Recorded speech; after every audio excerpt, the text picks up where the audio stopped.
John, we were talking about casting the role of George Jefferson. Ah, yes.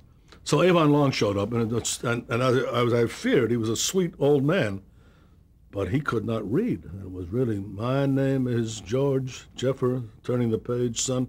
You know, and I looked at Norman, and I said, Norman, I don't think, he said, well, work with him, and he'll be fine. So we worked for a day, and I went up to Norman's office. I said, Norman, this man's not going to make it. He said, I know he's great. Look, I said he was great in 1940. This is 1974, whatever it is. And he's too old, I think, and he cannot keep up with this company. Well, keep working with him. So I did, you know, and I did my very best, and I tried to keep him. I got to Friday night. I said, come down Friday night for the run-through, and let's make it a little early, because I think we're going to have to make a decision. And we ran it, and Norman looked at me sadly, and he says, you know, you're right. And I said, now, he's a very nice man. I said, you hired him. You're going to have to fire him. I said, I will not do it. And he knew, Avon knew, that he was not cutting it. Okay. So Norman dismissed him. And I looked at him. I said, Norman, we've talked for 4 years about a character next door. It's now Friday night, and we're going to shoot this episode on Tuesday, and we don't even have the character. He said, yeah. I said, let's get Jane Murray. So we called the casting lady and said, Jane, is there anybody you saw for the part? She said, no, Norman said it was definitely Avon Long. It was set. I said, well, I'm going to give you a terrible task. I said, it's Friday night. I said, see if you can find somebody on the coast here, either in town or somewhere, who is good enough, as a stage actor perhaps, to carry this role. I said, well, we need some black man who can do some comedy. And we need him in a hurry, because we're going to come in tomorrow, Saturday, and work on Sunday. Okay. So she told me she found an actor that was working in Purlie Victorious in San Francisco. Who is it? Sherman Hemsley. I said, I never heard of him. You bring him down. So the next morning, we all assembled a Saturday rehearsal. Isabel Sanford came over to me. She said, I just saw that little runt. Is he going to be my husband? You know? I said, you better hope that little runt can read his name right. I said, because that's our only hope. Talk about being on the spot. Yeah, I said, really? Well, again, we had this out. I said to Norman, you know, we may have to reshoot it if he doesn't work. You may have to take time and do it again. But let's hope. He was a little uncertain at first, but boy, did he grow. And by Tuesday night, he was all there. It was a major league hit. But can you imagine the circumstances that make an obscure actor suddenly the toast of television for all these years, with his own series for, what, 12 years, 14 years? I did the pilot of Jefferson's as a spinoff, and he had this wonderful career. And he's gone on to do other things as well. But the pressure on you that week? Well, it wasn't really, no, not much. Well, it was in a sense, you know, but what could I do? Thank God I had a cast and dialogue. The script was elegant. The script was wonderful. All it needed was a guy that could step up to the plate. And I must say, Sherman did, and he stepped up magnificently. It was wonderful. He became a great character. Great story. And continued on the show. I know that in the facts on you in the show, it said that you signed up for 2 episodes, which became 5, which became 10, and then became 3 seasons that you worked on all. I never stayed on a show more than a year, except for Dick Van Dyke. What was your reason for that? I just would get tired. I mean, or they would get tired of me. I mean, one way or the other. I just thought we needed fresh blood, and you need to stretch. And this show allowed me to stretch for 4 years. By the end of the 4th year, it was like, boy, I think we've done it. You know, and I must say, I watched the show for a little bit after I left, and I really thought they made some mistakes, because I had them walking a very fine line. We would have some rehearsal laughs where everybody would say, isn't this great? And I said, yeah, but we're not going to do it. Why not? It's very funny. I said, but it's funny, but it violates the character. I said, we can't do it. And later, I saw a few episodes that I thought violated the character. Mm-hmm. They let it slip away. And they had good directors. Paul Bogart is a wonderful director. Yes. But I think somehow it slid a little bit, and I was unhappy with it. But we did the first 4 years, and I made a lot of money on the show, I must say. You know, so that. Did you have a piece of that show? Yeah. By that time, I had wised up. The depression had taught me everything I needed. So, in your at your age now, you don't really have to push to get work, like so many other people who are. No. As a matter of fact, I'm doing a pro bono work for Arthur Penn Actors Studio Theater in New York. I'm going to do a play with a new writer. But that's me giving back. It's going to cost me money. But I don't have to work. But I don't like what's being offered. The material is so puerile, and except for one or two great shows like Larry Sanders' show, Gary Shandling, that was so brilliant. What about Frasier? Do you like Frasier is wonderful. It's wonderfully written, but it's got David Lloyd as one of the great writers, and Bob Ellison chips in on occasion, and these guys know their craft. Frasier is wonderful. There were certain episodes of Seinfeld that I liked, although I remember I had Jerry Seinfeld as a messenger boy on Benson to come in and deliver a joke or two, and it didn't work. Why? So, because he was not very funny in those days. I mean, or maybe our concept was not very good, but I figured he was very good in his own way, but as that cast around him was superb. He was a good reactive character. He did tend to smile a little bit at his own material, but other than that, he was very good. He did really react to the other people in the cast. He fit in very well. But he was not the reason that show was such a huge success. I don't like his stand-up, but I love many of the shows they did. At least in the early years. The last year was a disaster. They should have quit. That's part of why do you stay a year, you asked? Yes. You don't want to be there when it dies. I don't ever want to be there in the last gasp. I'd rather be there when it's on the up curve. When we were talking about All in the Family, we didn't mention that you shot a dress rehearsal as though it was an air show, and then you shot another version. Yeah. Or, I mean, you shot again another show. Exactly. And then what'd you do? Intercut between the two? Couldn't intercut. You use one or the other. I see, because you didn't. In those days, you couldn't intercut, so one was treated as a dress rehearsal, and one was treated as an air show. Oh, there's an interesting story about that. When we came on with the very first show, the language was the language of All in the Family. Archie Bunker spoke Archie Bunker, and it was terrific, shocking, and terrific. And then we did the second week. You okay? We did the second week, and the show was like so many sophomore performances. The second episode, the second week of a play, the second night of a play, always weaker somehow. And the second episode, I thought, was the weakest one we ever did. And I did almost 100 episodes. And I remember that one as being relatively weak. In fact, I was depressed. I thought, as great as that first episode was, this second one doesn't come near. Was it the material or the performances? Material. Oh, the performances were always elegant. It just wasn't as good a script. And I was depressed. I said, if this is what Lear's going to come up with in the writing, we're in for a rocky road. Well, fortunately, it got very much better as we went along.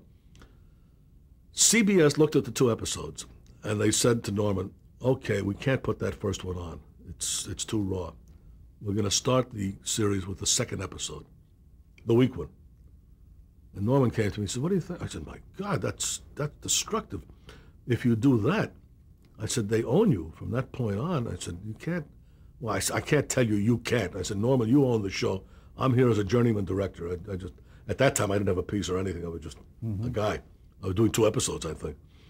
I said, gee, if you give in to that. He said, well, I'm inclined to tell him I won't give in. How do you feel about it? I said, well, I'll join you in that. If they put the second show on, by this time I was doing episode 6. It hadn't been on the air yet. I said, I'll tell you what. I said, if you feel that way, I'll join you. We are doing this dress show at 5:30. It ends at 6:30 on a Tuesday. And that early early season, the first 13 weeks, we were on a Tuesday night at 9:30 New York time, and out here at 9:30. So I said, I will not finish the episode we're working on if they put on the second episode first. He said, good, I agree. I said, we'll just walk. So we told that to CBS, and they said, you don't dare, we'll sue you, they said to Lear. And I said to Norman, I said, listen, it's your money, really. You have much greater risk than I do, but I'll back you for what it's worth. I'll put myself on the line. He said, well, thanks. He said, we should do that. Okay, the argument raged. We got down to the first night of the show, and we heard that in New York, side by side with 2 machines, Episode 1, Episode 2. The push of a button would determine the fate of All in the Family. If they pushed button 2, we were not coming back. If they pushed button 1, we would agree, would stay. And it raged right up to the last minute. I've got to give Norman a lot of credit, and Bud. They stood fast and said, you know, we're not going to, can't do this to us. And who at CBS had the power to make that decision? Bob Wood was the president. Excuse me. And Bob had taken a risk. Why did he even do this show in the first place? Well, he had a series of very bad performances. I remember he was behind me in a control room one day, one of the early shows.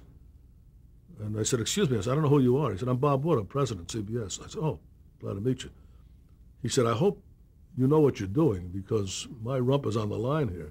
I said, I'll do the best I can. I guess mine is too, you know. But he said, no, but he said, I mean, I'm really on the line because I don't have any other show. And so he's going to try it because then they got cold feet because the lawyers got involved and everything. So we argued, and I said, you know what's going to happen? They're going to put on a standby show. They're not going to put on either episode. That was my bet. We finished the dress, and we all crowded into my control room because we could see the New York feed. And at 6:30 our time, we'll see what show they're putting on. Very dramatic. Very. So I said, okay, here it comes. And the 6:30 came up. They're singing the song. Okay, they're putting on something from All in the Family, but we don't know which one. It was Boy, the Way Glenn Miller Play, you know, and then they're singing the song. And then it faded up, and CBS had blinked. They gave us episode 1. To their credit, I mean, they made billions of dollars with that decision. Sure. Had they gone the other way, they would have ruined a good thing. Not to mention one heck of a night, which included not just us eventually on Saturdays, leading off at 8 o'clock, followed by, what do we have? MASH, Mary Tyler Moore, Newhart. Yeah. I mean, what a night, huh? And Carol Burnett. There was people stayed home to watch those shows. For the record, we should talk about the problems that Norman had getting All in the Family on the air. Are you familiar enough to Not talk? very much. Yeah. No, I mean, all I know is they came to me after they had made 2 unsuccessful pilots, and I said, sure, I'll try it. Did he have an order from ABC or somebody else at that point? They had 2 pilots made for ABC, and then they had walked. Or ABC passed, I know. CBS did a try. Do you figure that was because it was so strong? No, I think it was not a very good show. I mean, it didn't hang together. And I think a lot of it had to do with those secondary characters. What do you think was the single most important thing that you brought to the show? I mean, what was your contribution? I think it was a kind of tenacity. Norman and I are both crazy. In a way, Norman would not give up on writing a line until he got it right. And I would not give up a rehearsal until I got it right in my own head. And that's something you don't have today. Oh, rehearsal. It reminds me of something I talked about earlier with Van Dyke. You don't see current TV shows where anybody does physical business. It's because everybody's writing radio. You also don't see a phenomenon that requires great rehearsal to do it right, and that is eating on television. And think about it. When was the last time you saw actors on television actually eating? What they do is they push the mashed potatoes around, but they don't really eat because an actor doesn't want to get caught with food in his mouth. Understandable. Right. But if you have the right rehearsal, and if you have the guts to bring in food, which I used to do, because I said to the cast, I said, look, we're going to have a lot of shows where we're eating, and I don't want fussy, itsy-bitsy eating. I want ravenous people who are really wolf-like. You're really dedicated to eating. And to do that, you've got to be able to eat with gusto and still get the lines out. So you've got to plot every forkful. It was all choreographed. Now think about that. Well, I had boarding house scenes where we're reaching and grabbing and chewing and talking intelligently, but the only way you can do that is with very careful rehearsal, re-rehearsal, re-rehearsal. You don't do that anymore because you don't see that at nobody all. rehearses. No. They can't. You wouldn't dare do an eating scene with the rehearsal time that these people have today. You couldn't get it out. The actors would get confused and spit out food. But I used to bring food in. We had stew a lot, and Carol said, I don't like this canned stew. I said, what do you like? He said, well, he liked Chasen stew. We used to send out the Chasens and get stew for rehearsals. And they all ate with gusto because it was delicious.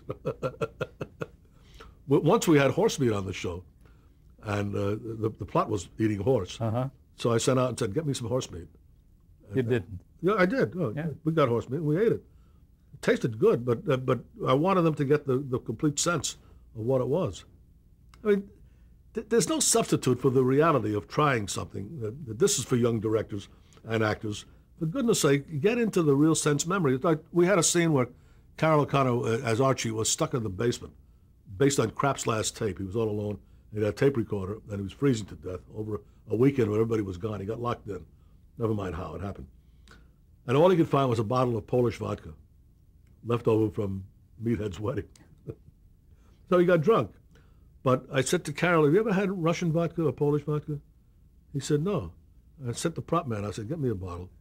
He said, why? I said, well, American vodka just makes you cough.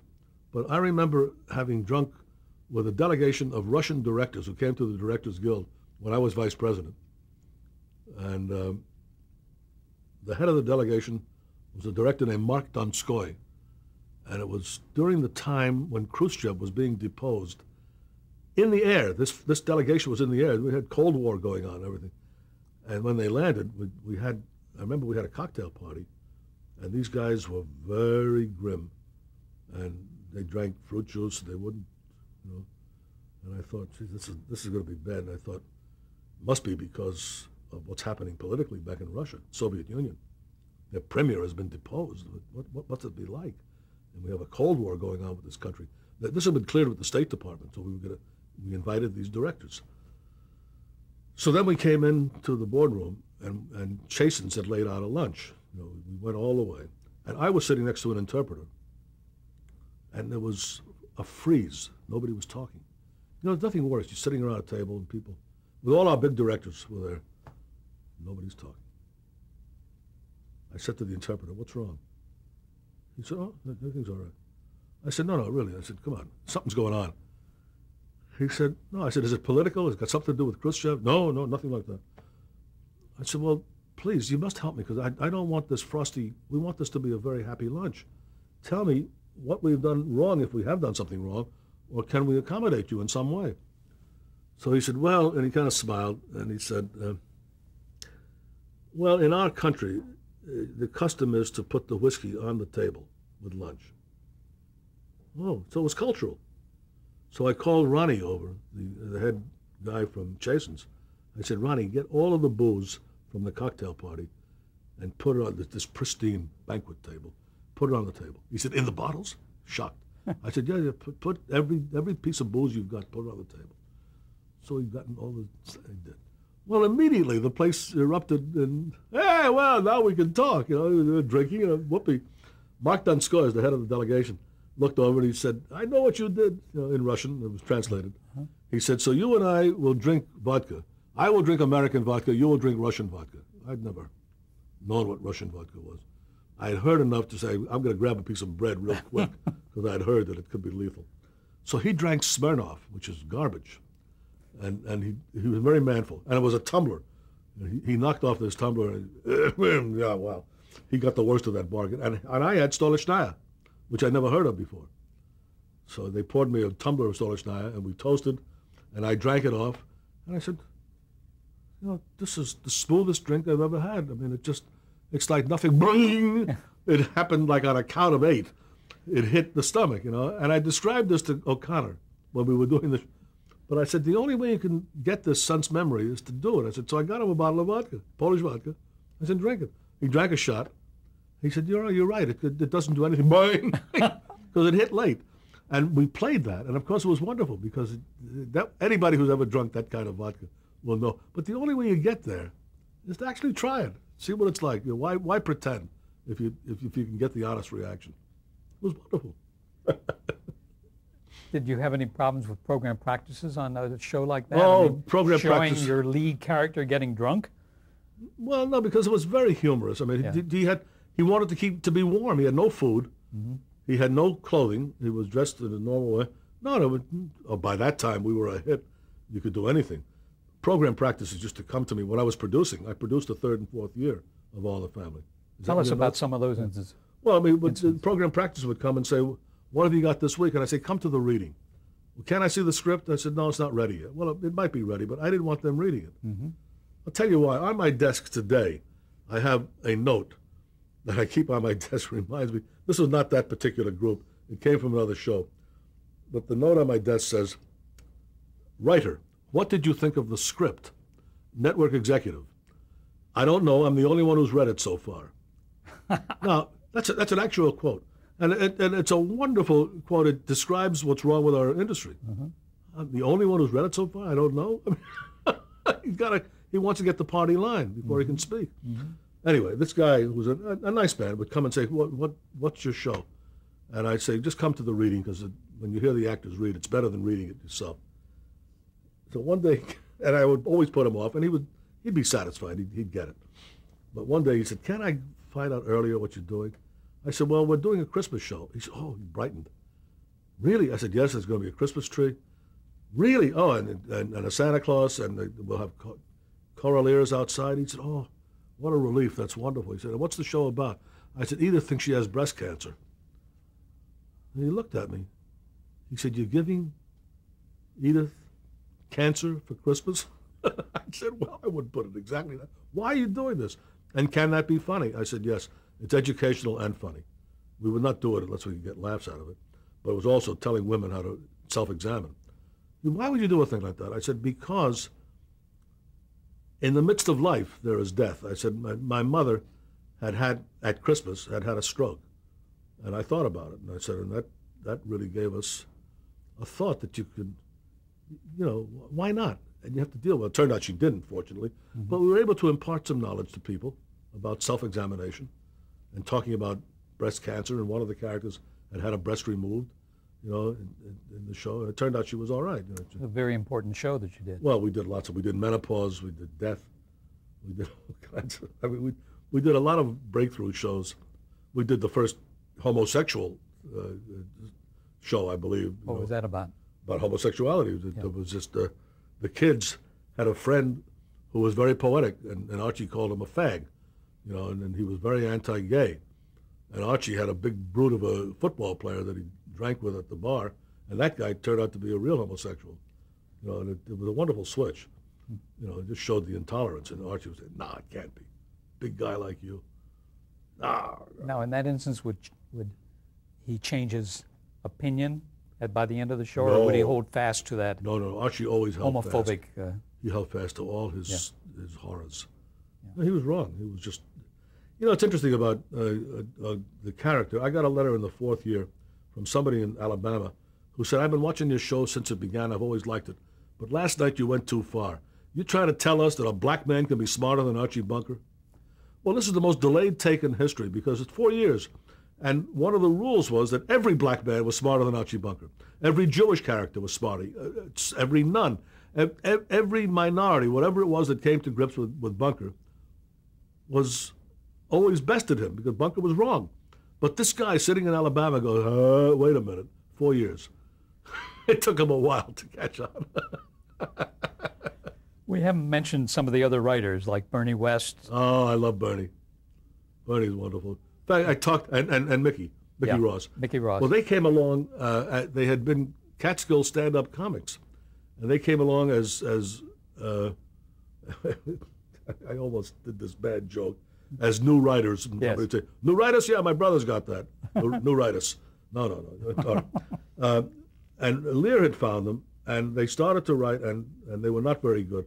But boy, did they train. And they became terrific. But I would send back script after script and say, take another pass, guys. You're getting closer, but not yet. Speaking of Aaron Rubin, I had dinner with him last night. He told me he ran into Bernie West on the street, and he said, Bernie, how you doing? He said, why? What have you heard? I mean, that nervous kind of, very funny man. Yeah. Lovely people. Yeah. You had Mel Tolkien, who, of course, was on the show of shows. I never had Mel Tolkien. No. You didn't? He came later. Okay. That was after your time. After I left, yeah. Was Don Nickel there when you were Oh, the best. Yeah. Yeah. In fact, that was my staff. It was first of all, the first year was Norman Lear. Second year was Norman Lear and Don Nickel. Mm-hmm. Third year was Les Lear, and all Don Nickel, Bernie, and Mickey. That was the whole. That's the only staff I ever had. Can you imagine with all that? Now, we did solicit outside writing in terms of ideas, which usually wound up with us giving them the idea. And some guys would write something that was, and we'd have to do it in-house. Do you remember having any surprises of somebody who brought you a brilliant script, freelance or otherwise? Not once. Not once. In fact, several TV Academy Awards were handed out to people who wrote the title of a show. And Don Nichol did most of the rewriting. He was brilliant. God rest his soul. What a nice man. Were you there when Hal Cantor was on the set? No, that came afterwards. Hal's a friend. I mean, I like him very much, but no, he came later. No, and my tenure was, boy, what a limited group we had. It was very tight, as opposed to what you see today in television, 900 writers to do a half-hour sitcom, and it's because they're rewriting every night. And 12 producers. Oh, God, that's so irritating. You know, what they do today is what I call lateral writing. They rewrite for this, but it's just a sidestep. They don't advance the plot. They don't advance the humor. It's just it's just a different joke. And the first one would work just fine if you left it alone and let people examine it, work with it the way we used to do rehearsal, change it if we had to. But we would do our writing on our feet. We didn't have to sit at a typewriter. We'd say, no, wait, don't say that. Let's try this. You know, frequently, you asked before, Mike asked me before, to talk about directing that is not done anymore. You know, and I would say, I never looked at the script after the first reading. I just put it down, and then I listened. And an actor would say something, and I'd say, why did you say that? And he said, well, it's in the text. I said, yeah, but it's not responsive. I said, what could you say that would be better than that? We'd write a new line. Sometimes we take a complete tangent. But it was because it was listening, I became the audience, and if I didn't understand something, it meant that the writing was at fault, you know, and we would fix it there. We didn't say, get 5 network executives to go run away and say you need a rewrite. We know when it has to be redone. Leave us alone. That's what you were being paid for. In our day, the networks were people who distributed our product. They didn't tell us how to make it. And it was Fred Silverman, I think, who did all that work to get us into the situation we're in today. One year, I was producing and directing Benson, 1980. We had another annual writers and actors strike. I said, I'm taking my family to Hawaii. Call me when you're ready, if the strike is over. So sunning myself at the Kahala Hilton in Honolulu. An eclipse passed over me, and I looked up, and it was Fred Silverman standing in front of the sun.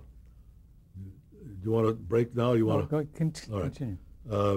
And I looked up and said, oh, hi, Fred. And he's there flicking ashes and being very nervous. And then he said something, and there's always a lot of Hollywood people around, and there was a laugh.